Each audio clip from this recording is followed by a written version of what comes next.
우리가 이제 믿음의 생활들을 점검하는 또는 성찰하는 본문을 잡고 말씀을 나누는데 오늘은 기도와 찬송입니다. 우리가 잘 아는 내용이고 그렇지만 이 속에서 하나님께서 들려주시고 우리가 캐치해야 될 음성을 좀 듣고자 합니다.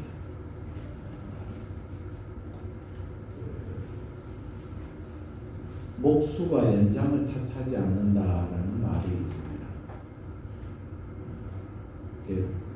목수가 집을 짓는다든지 건축을 할 때 망치가 잘못되어서 또는 못이 잘못되어서 그런 뜻이겠죠. 그런데 그 말을 우리가 잘 생각해 보면은 목수는 주어진 연장을 가지고 최선을 만든다라는 뜻입니다. 우리의 삶도 내게 주어진 조건과 환경 속에서 하나님의 사랑과 위로로 걸어가는 거죠. 그런데 세상을 탓하고 또는 이웃을 탓하고 우리가 믿음 생활하면서 내가 충성하지 못하는 또는 하나님 앞에 온전한 영광을 드리지 못하는 탓을 다른 것을 찾는다면 실패한 신앙생활이 될 것이다.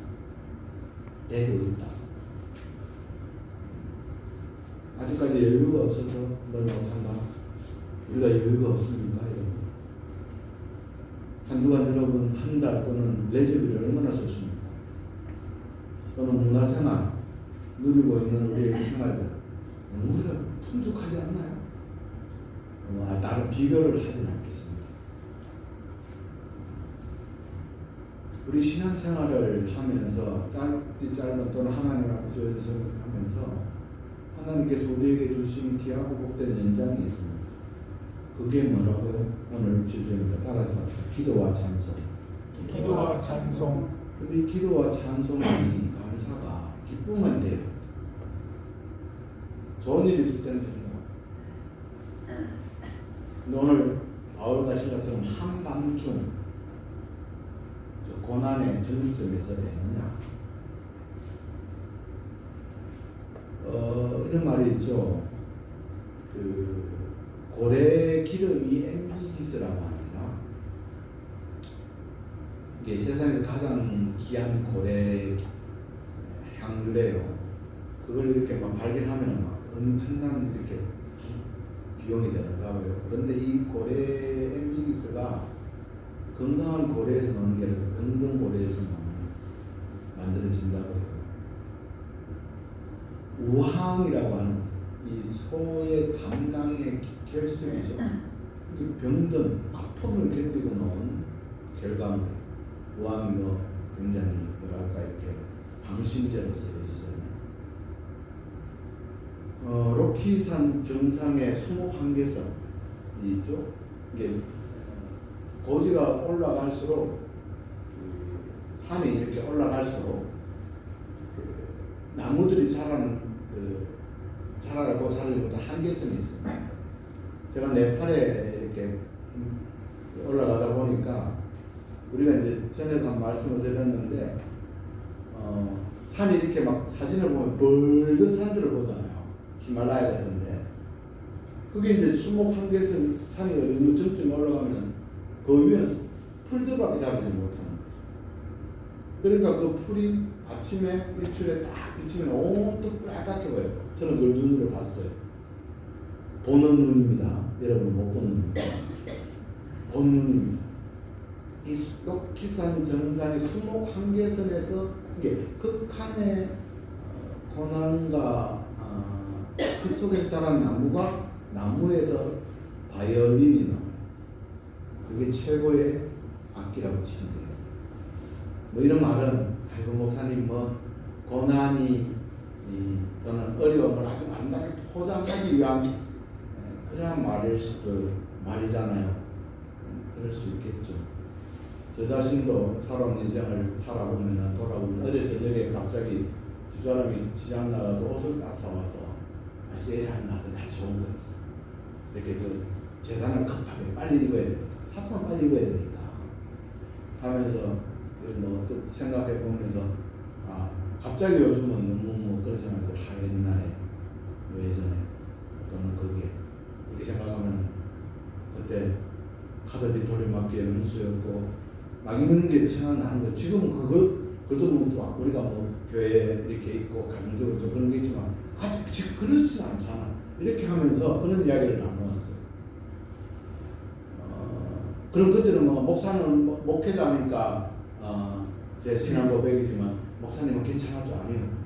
저도 어느 날 차를 탁 타고 갈 때 안경 팍 낄 때 야 이대로 빵 날았으면 좋겠다는 생각이 문득 많이 들었던 시절도 있었어요. 그러니까 저는 체험과 경험이에요. 우리 장로님 두 분 장로님 안 그렇게 했어요? 이경수 주님 안 그렇게 했어요? 다 그렇게 저기더라고요. 근데 포장하기 위한 것이 아니에요. 근데 우리는 또 신앙인이 하나님의 붙들린 자, 하나님께서 우리에게 주신 연장이 있어요. 또 한 번 따라서 하겠습니다. 기도와 찬송.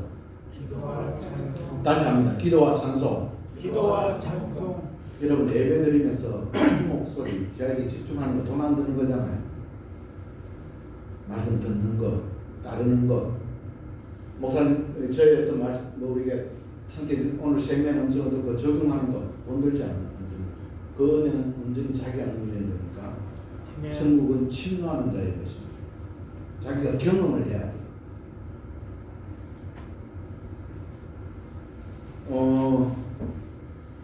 오늘 바울과 실라 우리가 잘 아는 사람이잖아요. 그러니까 우리가 직접 이렇게 체험하면 제가 바울을 따라갔던 누가나 마가나 중간에서 복음을 전파가 도망친 사람들 충분히 이해가 갑니다. 저라도 그랬을 거예요.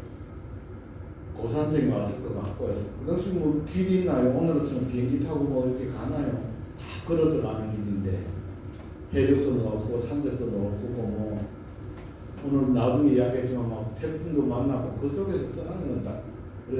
그 사람들 성경 속에 기록되어 있는 사람들을 무시하면 안 됩니다. 직접 나라면 한번 생각해 보세요. 그게 가능한가? 그런데 우리에게 오늘 들려주신 말씀이 너희들이 이 세상을 살아갈 때 하나님의 백성을 살아갈 때 절대 혼자 두지 않으니까 하나님 앞에 기도, 대화하고 찬송, 은혜와 또 고난을 주신 것도 고난은 변장하고 오는 축복이니 나에게는 귀한 것을 주시라니 이렇게 찬송하라라는 결론적인 그런 말씀이죠. 이런 내용이 있는 거잖아요. 이미 우리들은 고난 속에서 만들어지는 명품인데 다시 한번 들어가면은 바울과 실라가 전도를 하러 갔는데 어느 마을에 가니까 우리가 잘 아는 지역이죠. 갔더니까 귀신 들린 여종이 이게 뭐에 쓰였어요. 이 여종이 점을 쳐요. 오늘날 말하면 암달을 해요.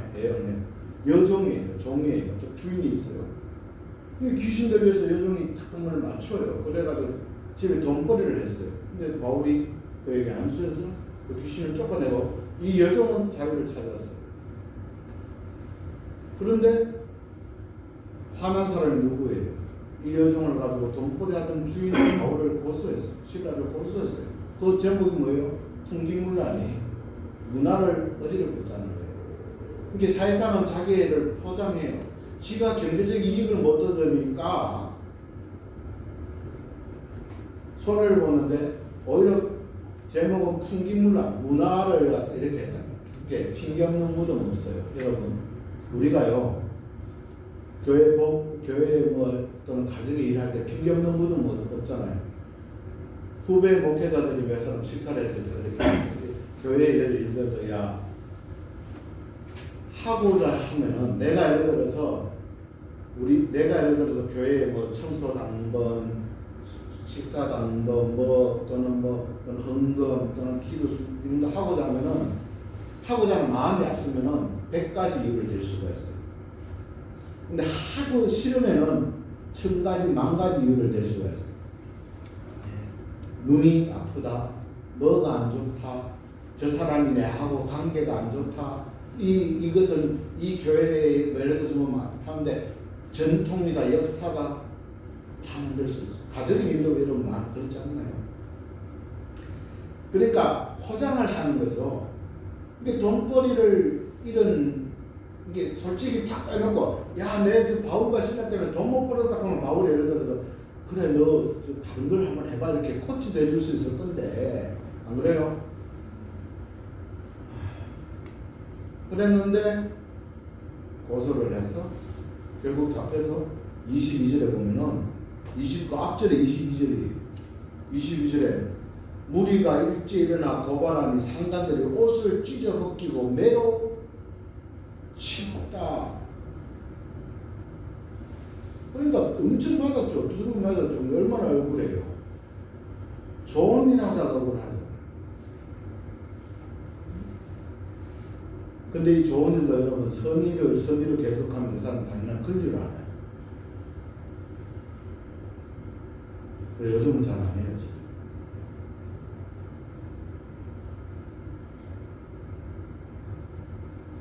그리고 어떻게 돼요? 24절 깊은 옥에 가두고 그 발을 차고에 든든히 채웠더니 깊은 옥에 그 당시 로마의 그 제도에 보면은 옥들이 예옥이 있고 내옥이 있어요. 오늘날로 얘기하면 예를 들어서 구치소가 있고 교도소도 있는 거겠죠. 이게 구치소는 죄가 확정되지 않고 어떤 것이 뭐 하고 근데 내옥이라는 곳은 이제 그 로마의 감옥들이 이제 차고에 채우고 세워놓는 거니까 이렇게 세워두는 거예요.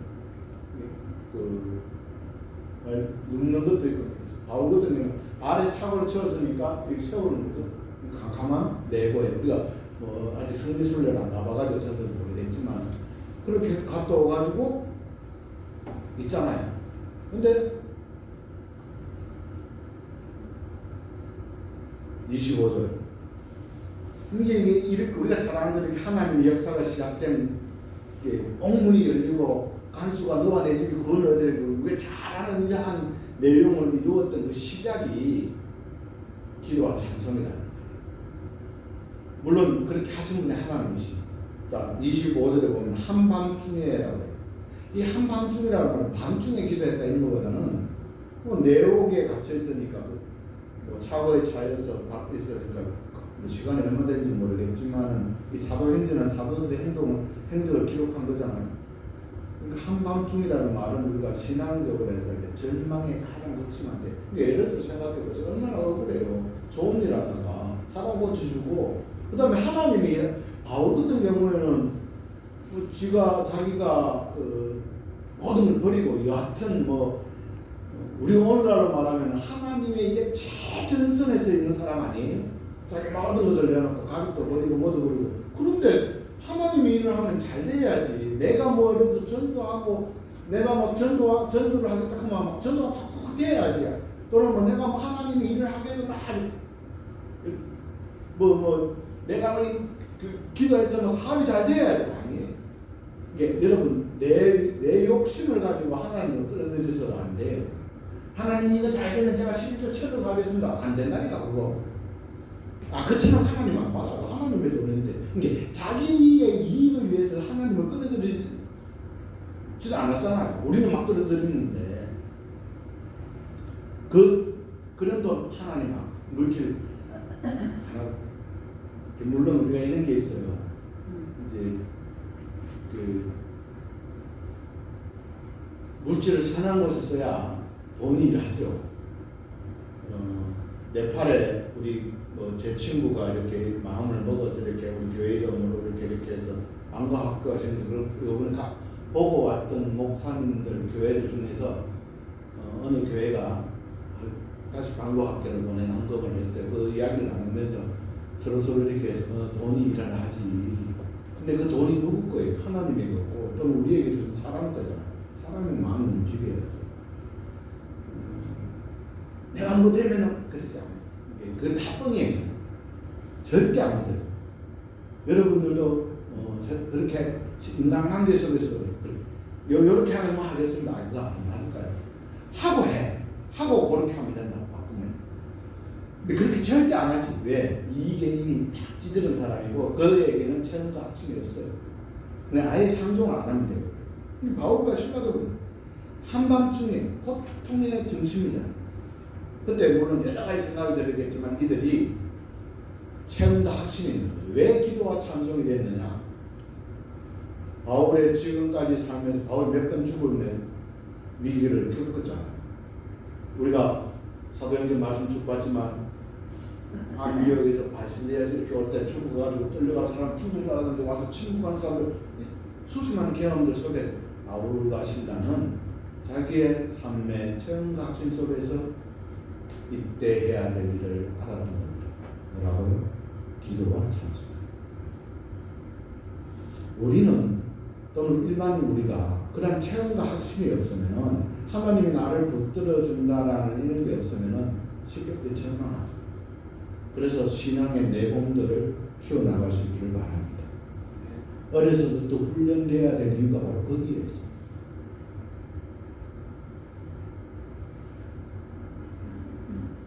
어머니의 신앙, 아버지의 신앙이 중요한 이유가 바로 거기에 있습니다.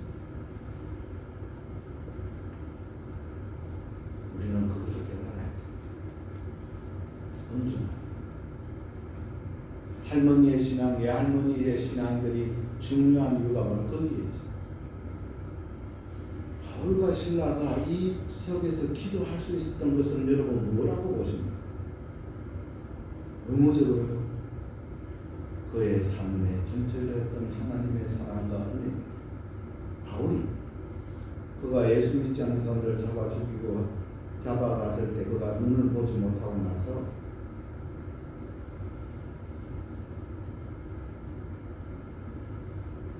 앞을 보지 못했을 때 마을에 들어왔을 때 그 길이 직가라고 했잖아요. 제가 기억나세요? 직가 고들 길이었단 말이에요. 갑자기 시력이 좋았던 내가 시력이 없으면 걸을 수 있나? 근데 바울은 하나님이 그 상황 속에서도 나에게 은혜를 베푸셨다라는 것을 자기가 나중에 눈을 뜨고 나서 자기가 걸어온 길을 딱 봤을 때에 깨달은 거죠. 근데 사람들은 깨닫지 못할 때도 있어요. 은혜를 은혜인 줄 모를 때가 너무나 많아요. 근데 바울은 그것을 볼 수 있는 눈이 있었어요. 우리가 그게 필요해요. 그래서 눈은 몸의 등불이다 말은 시선이에요. 포커스예요. 오늘 여러분의 시선을 어디에 두고 있느냐에 따라서 오늘 예배 시간이 지루하기도 하고 아무런 은혜가 없는 수도 있어요.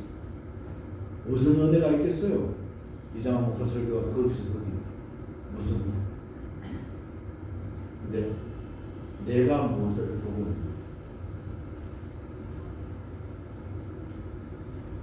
우리가 인생을 살다 보면 내가 원망할 일도 많고 원망이 주체가 되기도 하고 내가 불편하기도 하고 그러면 많은데 저는 올 한 해에 예를 지나온 것은 오늘 한 해에 오늘 지금 하나님의 역사를 부르는 기도와 찬송이 끊이지 않기를 그래야 하나님의 역사하심을 체험하는 증인이 될 수 있음을 주문하는 겁니다. 그리고 나서 우리가 그렇게 될 때의 이야기입니다.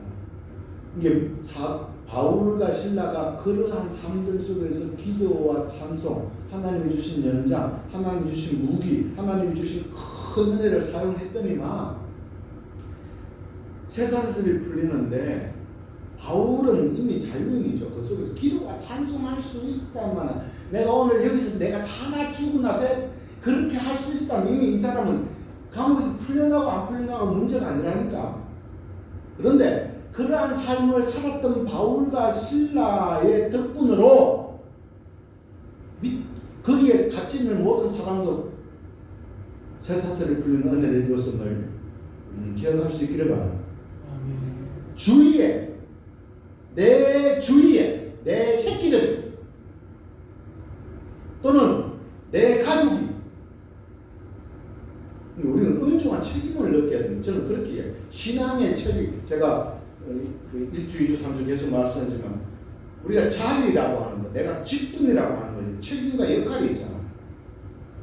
이게 저도 이제 목회자로서 이제 곧 뭐 그래 안 돼. 예를 들어서 내가 목회자로서 나쁜 일을 해야 될 경우가 생긴다면 저는 목사직을 떼놓고 합니다. 그러한 마음이 있어요. 물론 그런 일도 없겠지만 우리가 목사, 장로, 집사라는 이 직분을 자리를 그냥 개노이 그냥 와서 뭐 이 자리가 아닙니다. 뭐 우리 영혼에 쫓겨나니까 그거 아닙니다. 그리스도의 몸된 교회요 살아계신 하나님의 주인인 교회입니다. 거기에 우리가 예배를 드리고 있어요. 거기를 섬겨요. 정말 우리가 우리 교회를 내가 한 거에 우리가 먼저 주의 이렇게 풀려나는 역사를 올 한 해 많이 만들어가는 저와 여러분 될 수 있기를 축복합니다. 아멘. 실질적으로 쇠사슬과 착오를 풀어줬다 이렇게 뭐 감옥에 가게 하신 이도 하나님이요 장성하게 하신 이도 하나님의 역사입니다. 그런데 하나님의 역사는 예를 들어 생각해보세요. 아니 목사님 그 감옥에 꺼진 사람 살인자도 있을 수가 있고 죄인도 있을 수가 있고 나쁘게 한 사람도 있을 수가 있죠. 그거 어떻게 알겠어요? 근데 구원은 하나님의 것입니다. 판단하지 마십시오. 단 구원받은 자로서 살아갈 수 있기를 바랍니다. 기도하고 찬송하고 베풀고 섬기고 사도행전 27장에 사도 바울이 이제 마지막 로마로 끌려가잖아요. 그 로마에 들어가서 사도 바울이 그렇게 이 부분에 대해서 억수로 이야기했잖아요. 사도 바울이 그렇게 로마로 가고 싶었는데 아시리아 안디옥 출발해서 못 갔어요. 근데 왜? 로마가 그 중심이잖아요. 근데 사도 바울이 죄인이 되어서 가잖아요. 그 속에 있죠. 그것도 하나님의 역사요. 하나님께 하신 것들인데. 근데 배를 타고 갔는데 276명이 근데 그 풍랑이 오잖아요.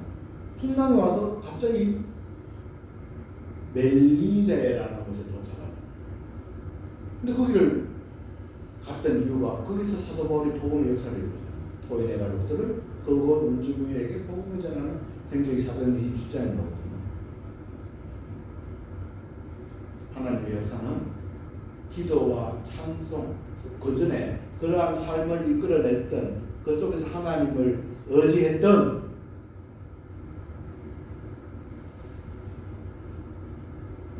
그 바울과 실라를 통해서 이렇게 역사가 됩니다. 그리고 마지막으로 간수의 집에 구원을 역사가 이루어지잖아요. 이 로마 시대의 이 감옥의 간수는 교도관은 로마의 공무원은 굉장히 높은 집, 요즘도 그렇게 높다 하지만 학문적으로 그런데 옥문이 열려서 죄수들이 도망간 줄 알았는데 일어나서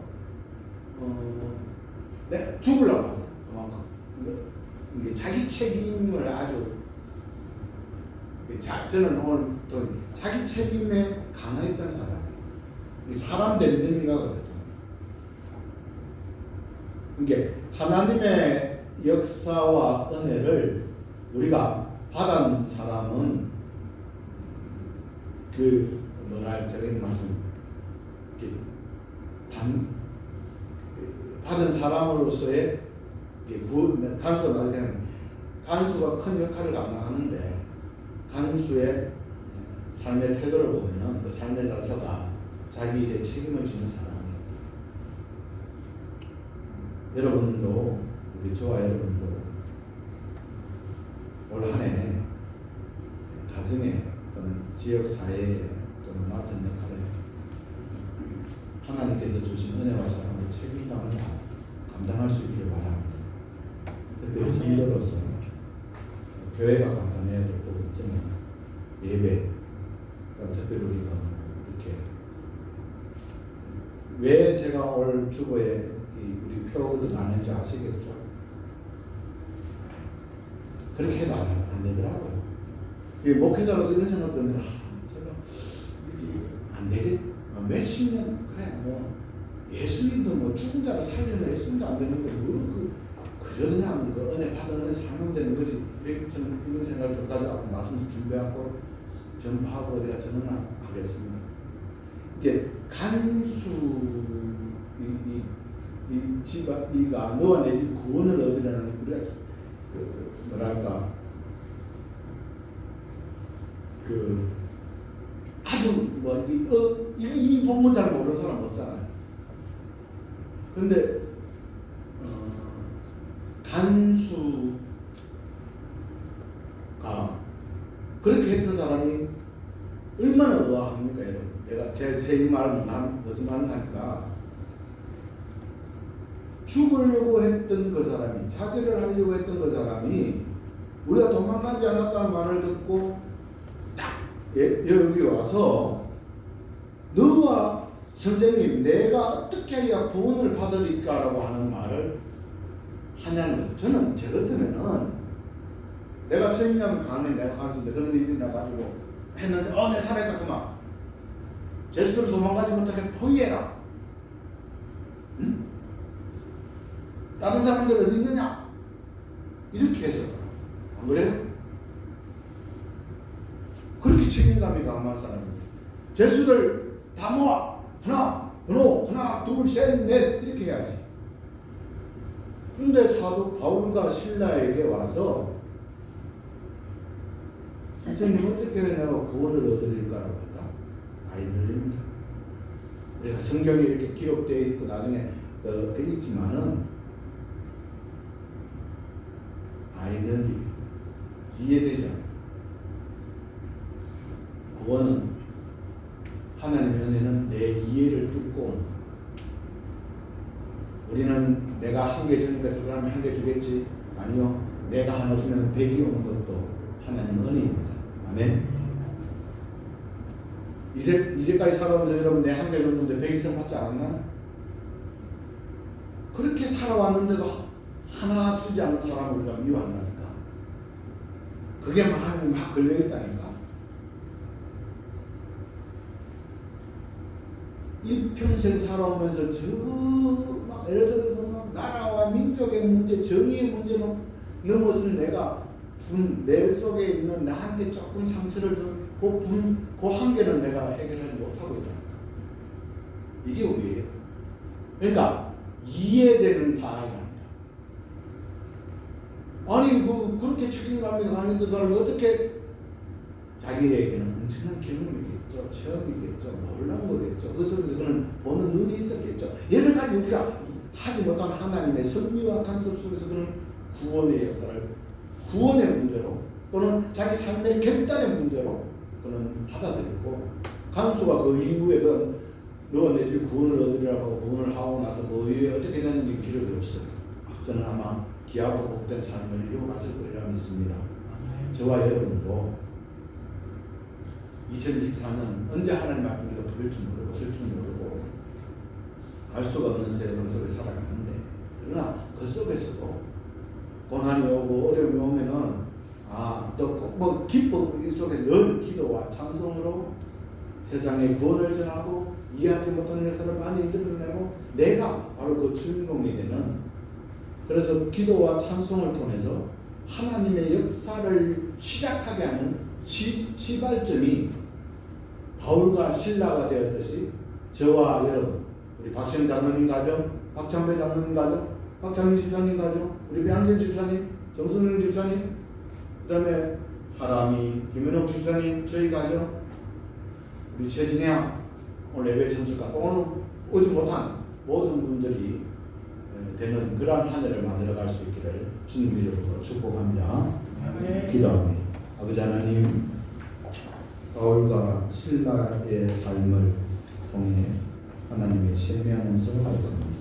저희들도 그러한 삶을 살아갈 수 있도록 기도와 찬송하며 하나님과 동행하는 삶을 허락하여 주옵소서. 예수님 이름으로 기도드립니다. 아멘.